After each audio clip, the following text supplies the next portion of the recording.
When you look at yourself in the mirror, do you feel shame because of it? This comes back to integrity aligning with who we are or believe we are.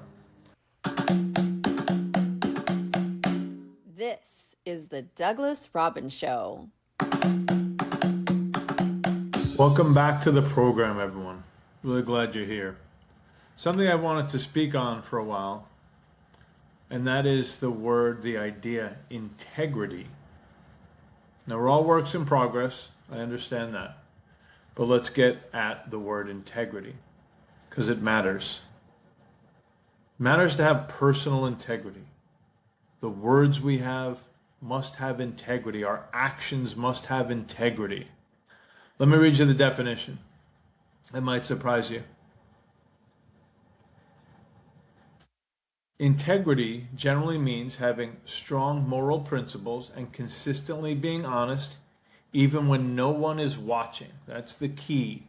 When no one is watching, right? If you see money on a table and no one's there and you think they have enough money and you swipe some money because no one's watching, that's not integrity.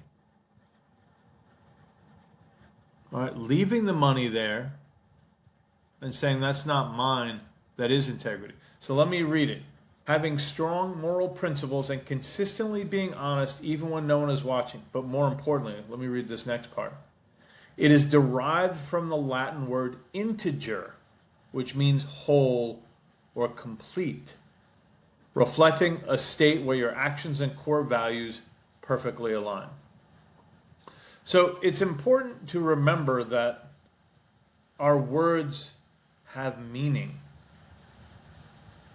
We just did a podcast on emotional intelligence. Your emotional makeup has meaning. Your actions have meaning. And so we want the best, the most integrity, the most integer of ourselves coming forward. Three concepts or contexts of integrity: moral and personal character, acting with honesty, trustworthiness, and ethical consistency. A person with integrity refuses to compromise their moral compass, even when faced with personal or social pressure. What happens when you compromise yourself? Do you feel like it's just for that moment? Or does it kind of eat at you? Eat at your values, eat at your ethics, eat at the character, the person and who you are, knowing that you lied, you deceived. When you look at yourself in the mirror, do you feel shame because of it? This comes back to integrity aligning with who we are or believe we are. Professional academic integrity, upholding a strict conduct code of ethics in work, research, or studies. For example, in academia, this often involves the core value of honesty, trust, fairness, respect, and responsibility. This is what science is often based on, a sort of integrity of examples, integrity of examination. Structural and data integrity in science, engineering, and computing refers to a state of being whole, unbroken, and unimpaired.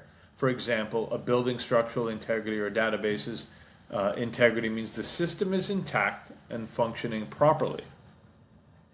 Another piece of integrity: admitting a mistake instead of hiding it.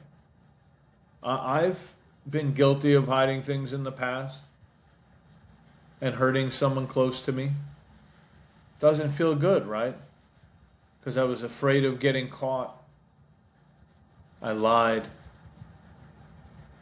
But integrity is making a mistake and admitting it, or returning lost money to a stranger, or doing something even though no one has seen it. I just did something. I dropped a napkin somewhere in front of someone's place, and at first I was like, oh, I'll go get it later after I do some things. But then I was like, no, you go do that now. Professional is delivering on a promise or a commitment, even if it becomes inconvenient. How many people do you feel like waste your time? They're not acting from a place of integrity, but acting of a place of selfishness. If I'm going to be late, it's natural. Things happen. But I'm going to call the person and say, hey, I'm late. I'm running 10 minutes, 15 minutes late. Instead of just ignoring that and kind of glossing over, well, what does it matter? It matters because the way you treat people is a matter of integrity. The way you treat yourself. Are you upholding ideas, upholding goals, and not saying, I'll get to another time? That's not integrity. Be true in your words. Be true in your actions. Again, we all falter. That's part of being human. But do we get back on the path? This is what matters, is the path. Not if we never stumble. Everyone who's in the arena, anyone who's got skin in the game, is going to stumble. But do you blame others? Or do you pick yourself up and dust yourself off? Keep stumbling forward. So, integrity is very important. Again, if you look at the news, the greater whole right now, we've got a lot of lack of integrity. A lot of lying, a lot of blaming, a lot of finger pointing, a lot of insults, a lot of divisiveness. This is not integrity. This is the lack of. So be mindful of how you act, what you say, the actions you take, not just towards others or that others can see, because you know every action you take. As the statement goes, the body remembers. Things to think about. This is the Douglas Robbins Show.